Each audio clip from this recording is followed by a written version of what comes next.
For most, the romantic days of flying are long over. Aviation has joined the ranks of everyday phenomena and is deeply rooted in all aspects of today's society. Many airports function today as nothing more than overstretched human cargo terminals. Airlines are no longer companies run by aviation lovers, but are multi-billion-dollar debt centers.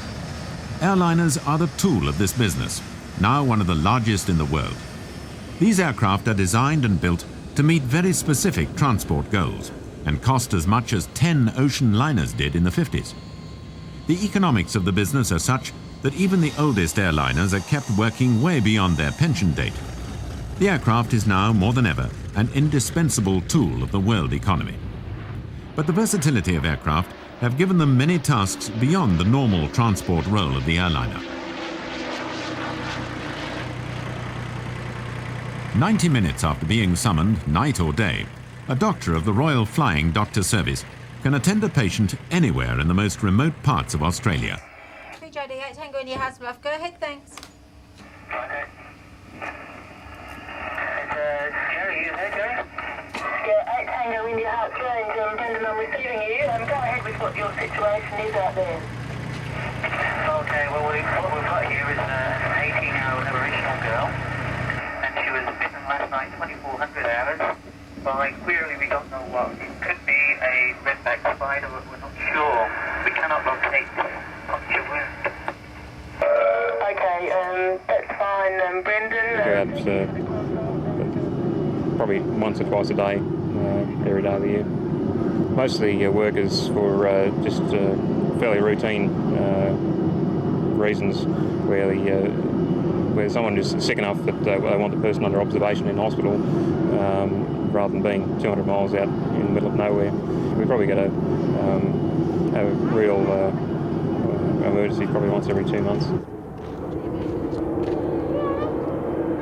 It's a very important job that in Central Australia is necessary.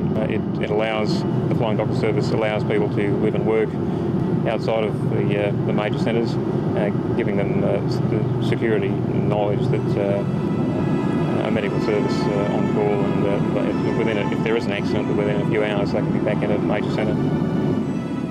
For over 60 years, the Australian Royal Flying Doctors have been providing a unique medical care and emergency service in one of the world's harshest flying environments.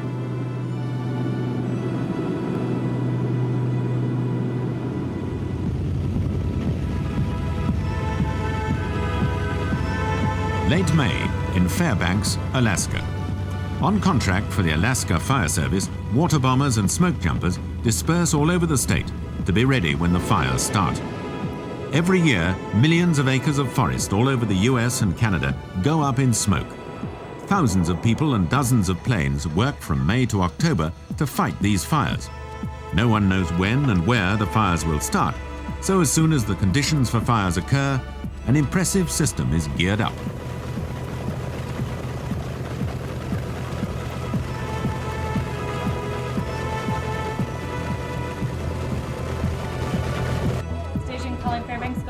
From this room at Fort Wainwright, all operations are coordinated. The 6 federal and state agencies work together. They decide how a fire is controlled, supply the firefighters on the scene with food and equipment, send out helicopters, smoke jumpers, fire controllers, retardant bombers and fire trucks, and organize the return of crews from fires that are out. It's around noon, time for routine work, as all active fires are under surveillance and no new fires have yet been reported. The position of fires and crews and the actions that have been taken are displayed on a map covering the whole of Alaska. At this time, 88 fires are reported. More than 800 firefighters are on duty and some 20 aircraft and helicopters are on standby. The retardant is colored red to show the pilot where he's actually dropped it. It's important that the aircraft are regularly cleaned, as the chemicals are known to corrode aluminium. The smoke jumpers are supplied with food and equipment by airdrops, as they may have to stay with the fire for days. Millions of gallons of retardant are dropped on the fires. A gallon of water and retardant costs 30 cents, and a KC-97 or DC-7 can drop 3,000 gallons. Cumulus buildup may build over the upland areas, but will not cause lightning. That's what the weather is saying, but some of our fire prophets here are saying there will be lightning over the upland, so we'll see who's right. What I'm looking at here, I went back and checked the lightning maps. This is what we had 627. I think we can expect to see a few more holdovers out there in some of these ridges that accepted it. There's nothing else to do but wait. Yeah, they probably made their war parlay. Being dropped by parachute over a forest or tundra on fire takes special courage. Young people with firefighting experience man the crews. Smoke jumpers must work out at least an hour a day because the physical demands of the job are enormous. The parachute is of utmost importance. Being permitted to pack one for use is only allowed after passing 20 stringent tests.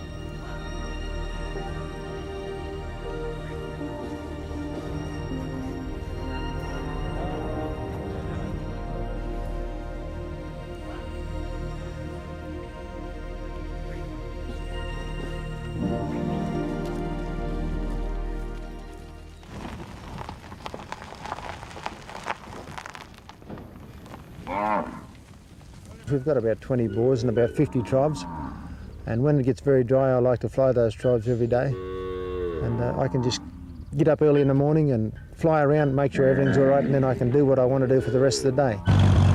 There are not many inhabited areas of the world as remote as this. In a country where most of the large properties are now owned and managed by big corporations, the Underwood family are among the last to privately run a large cattle station. Here, 3 people raise 10,000 head of cattle on an area of around 1,800 square kilometres, or 700 square miles. To get around all the watering points on this place, it'd take you 2 days to drive to every one in a motor car. You know, it's rough country. Basalt country is very rough. It's only the main road that's any sort of a road. The rest of the tracks are quite slow. And with an aeroplane, you can zip here and zip there and fit them into a pattern, and you can sort of fly around in about an hour, an hour 20, something like that. And it saves you 10 hours a day.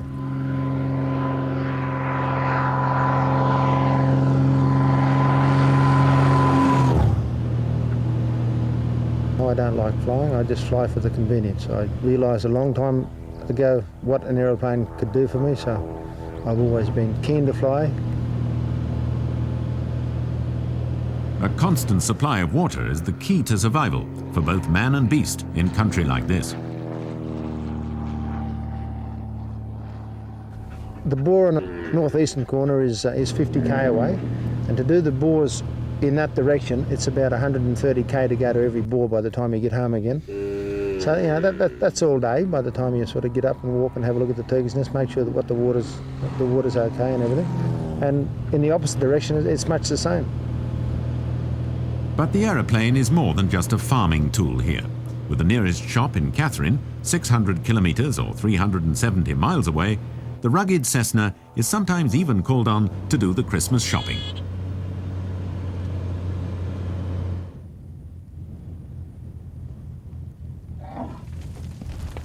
Oh, isolation's a funny thing. You either love it or you hate it. There's no in between. It drives you around the bend if you don't love it. So you just couldn't live in this country without an aeroplane. You can just do things so quickly. You're not hung up during the wet when the river's up and you've got an emergency. You can't always guarantee the road to the airstrip, but you can always walk and get to the aeroplane. You can always get off and get somewhere. You're not completely isolated. And it just means everything.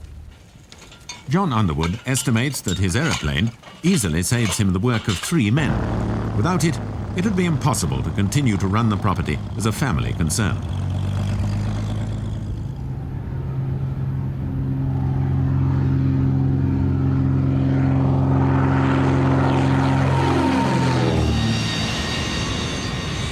If you think airlines are sometimes a bit overzealous in charging for overweight luggage, check in on a flight from Miami to La Paz, Bolivia. Miami is sometimes called the shopping capital of South America, and at the desks of the national airlines, it certainly looks that way. Tires, microwaves, baby food are piled high.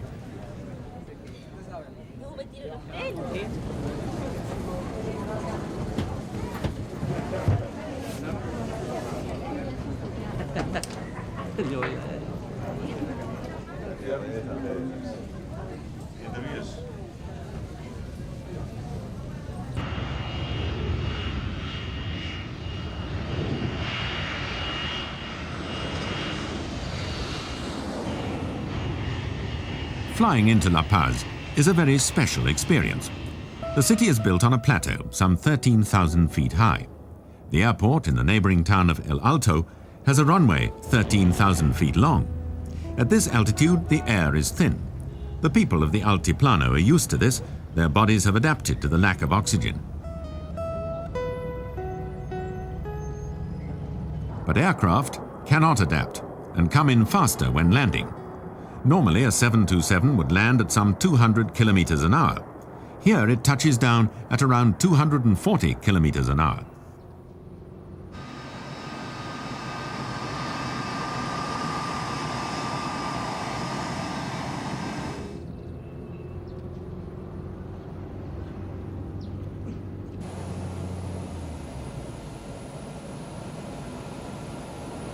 Economies are tight for Lloyd Aero Boliviano, especially on the La Paz run, where a full load may be flown in, but where the payload has to be reduced by 50% on departure.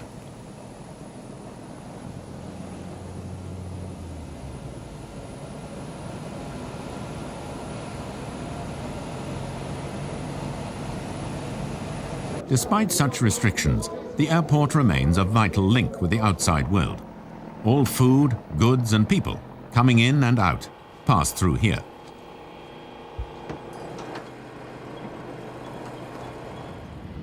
A fully laden 727 needs 6,000 feet to take off at sea level. Here, it takes around 10,000 feet.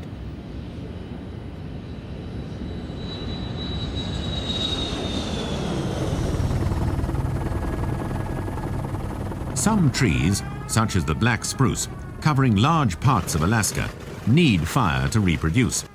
The tree will drop its cones after a fire has passed through.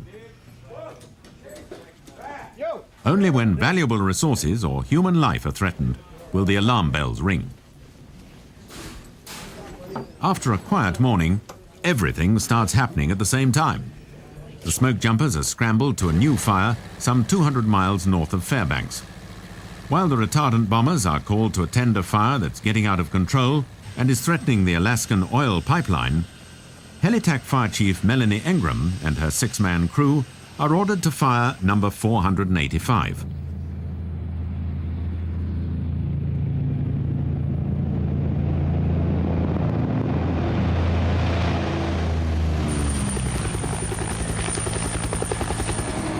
Smoke jumpers carry most of their equipment with them. The firefighters could stay on the job for days, working very long hours, only returning to base after the fire is out and mopped up. John Gallagher, a student of law and accountancy from Seattle, takes off in his 1944 PB-4Y privateer, a development of the Liberator bomber. He spends his summer flying all over the States, dropping fire retardant. Chuck Bogard flew choppers in Vietnam. Now his war is with fire. The crews love him because he's an extremely good pilot, carefully weighing risk and necessity.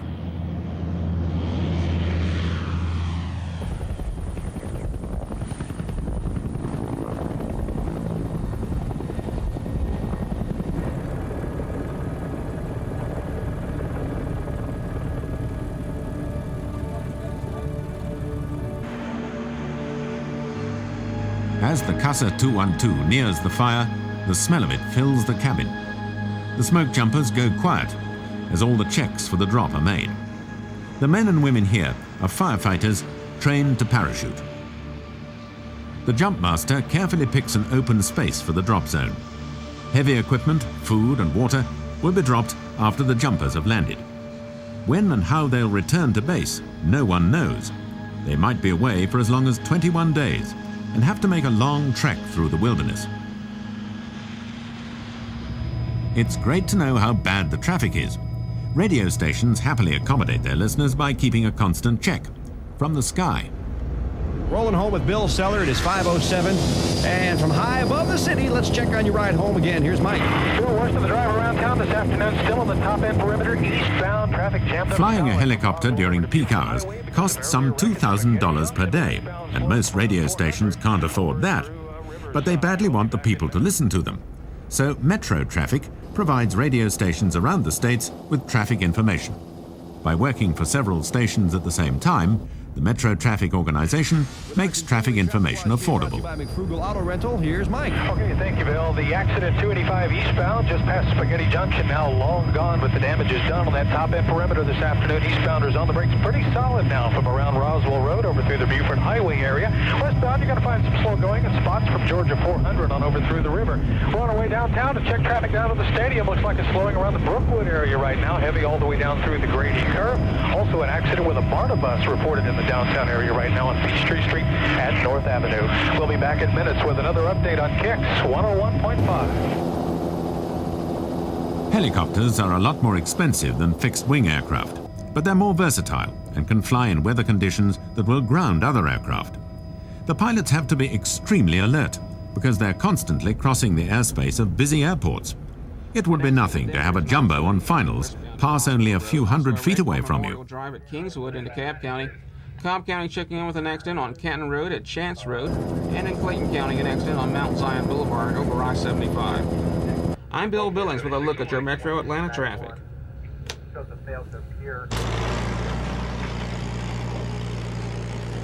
However old an aircraft is, there's always something for it to do. Like these old boxcars and packets in Anchorage. They'll only fly a few weeks each year, transporting freshly caught salmon to the city. Alaska has very few roads, and aircraft are the primary transport. Though the routes may be essential, the yields are marginal, so old airliners are used. Companies like Universal Airlines and Northern Air Cargo will transport anything and everything.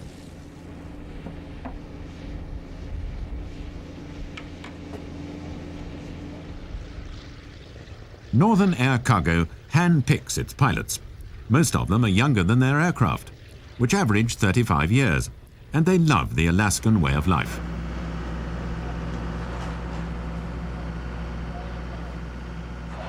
DC-6Bs are in mint condition. One of them was obtained almost new, having been Howard Hughes' unused personal transport. The planes are maintained in a hangar that's just a little too small for the wingspan. Cutting out part of the hangar spars and flattening the wingtips solved that problem. Northern Air Cargo has now put a 727 online, but will keep their piston engine fleet working for as long as possible.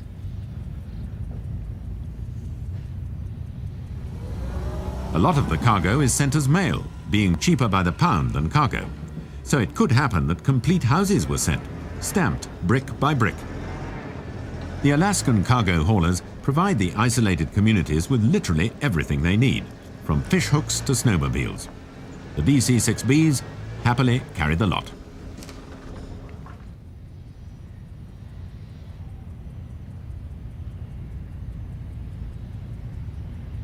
These old planes, long written off, take a lot of maintenance.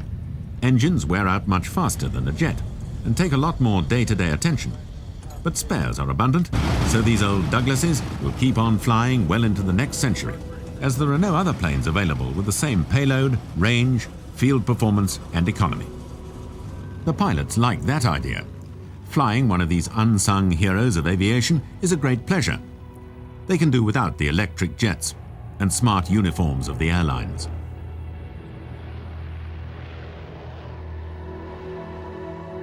Gone are the days of the horse-backed cowboys. Today's Australian cattlemen ride Robinson 22 helicopters. Based at the massive Victoria Rivers Down cattle station, 100 kilometres or 60 miles north of Kalkaringi, Helimuster run a cattle mustering service that covers the whole of the north. At their busiest times during early summer, some 30 helicopters fly 7 days a week.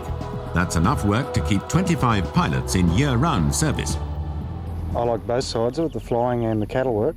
I grew up in a rural background and I combine them both there. When I first started, I was sort of aware, your eyes are always in the cabin watching rotor RPM, etc. But now it's more or less just an extension of your body, and the mind and eyes are outside the cabin. As part of the campaign to eradicate brucellosis from the Australian north, every station is required to completely clear its paddocks at least once each year, something that was never possible in the past. The size of the task is impressive. The paddock now being cleared is around 100 square kilometres, and a large station might have 40 to 50 such paddocks. There's more to the job than just knowing how to fly. The helicopter's got to be in the right position most of the time, yeah. If you're upwind of cattle, you can stay higher, or if you're downwind, you've got to get in closer to the cattle, yeah.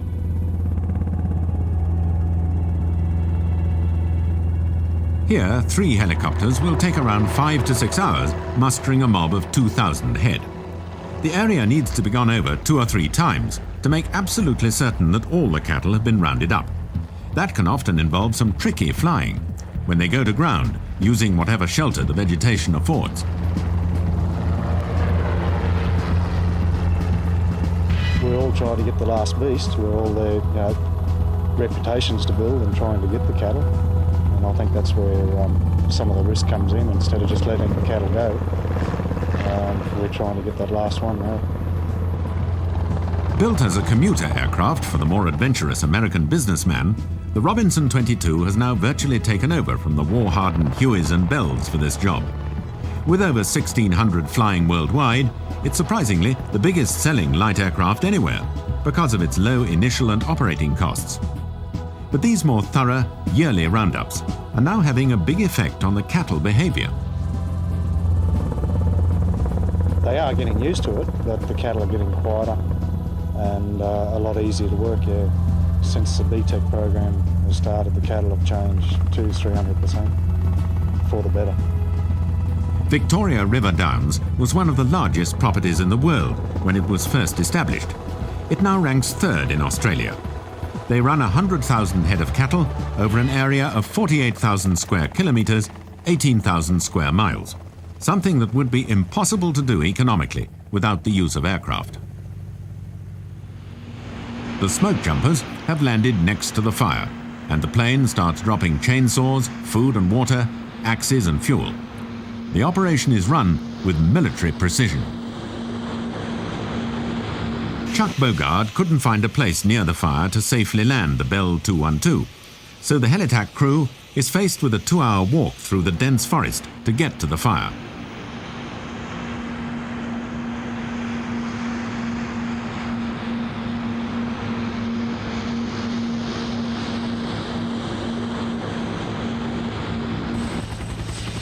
The Helitack crew prepare the Bambi bucket, a 400-gallon bag slung under the helicopter and filled with water from nearby rivers and lakes.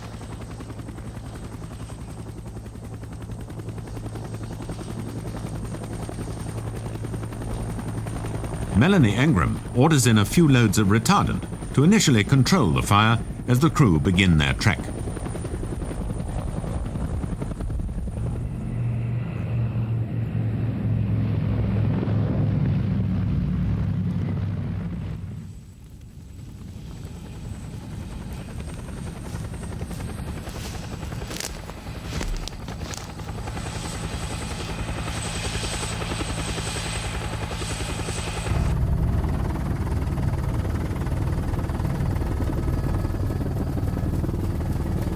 After a lightning strike, a fire may smoulder for days in the thick brush under the black spruce before it starts burning.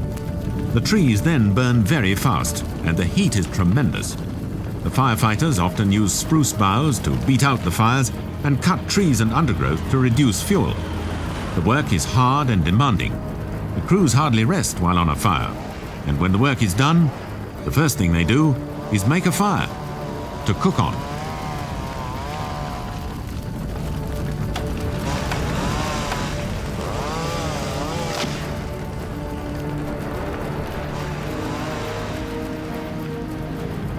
During the fire season, the retardant bombers travel all over the USA, their crews staying with them sometimes up to 7 months. The work is dangerous, especially in mountainous terrain where the smoke may severely reduce visibility. The plane's working just a few feet from the treetops. Helicopter pilot Chuck Bogard compares his work with the missions he flew in Vietnam. The only difference here, he says, is that nobody's shooting at us. Royal Flying Doctor Service has long been a formidable testing ground for general aviation and utility aircraft originally built for less demanding work. The operating environment is unusually exacting. Airfield temperatures can often reach 45 degrees centigrade. There are few on-ground navigation aids, and much of the terrain is featureless, with dust and poor visibility compounding navigational problems. Each year, the service attends some 145,000 patients, evacuating more than 10,000 ill and injured people to hospital, and flying some 7.6 million kilometres. That's 4.7 million miles. Flying doctor pilots have a far tougher job than most. Once on the ground, apart from acting as nursing attendant, they must do their own refueling and sometimes even carry out emergency repairs.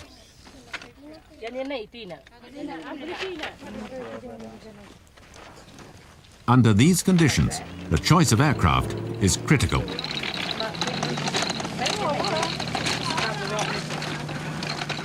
It's important to, the best facilities available to us. An aeroplane such as the King Air behind us provides a very fast retrieval service, so we can get out to the patients quicker and bring them into the hospital quicker.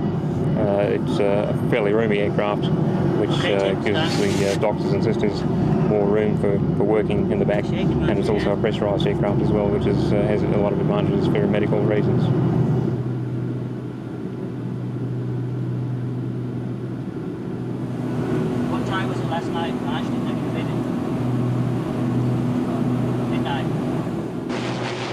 During the last 10 years, the size of the Flying Doctor fleet has grown by 50%, reflecting the increase in aeromedical demand as the search for minerals and oil extends through the outback, and as anthropologists, archaeologists, surveyors and tourists move into the area.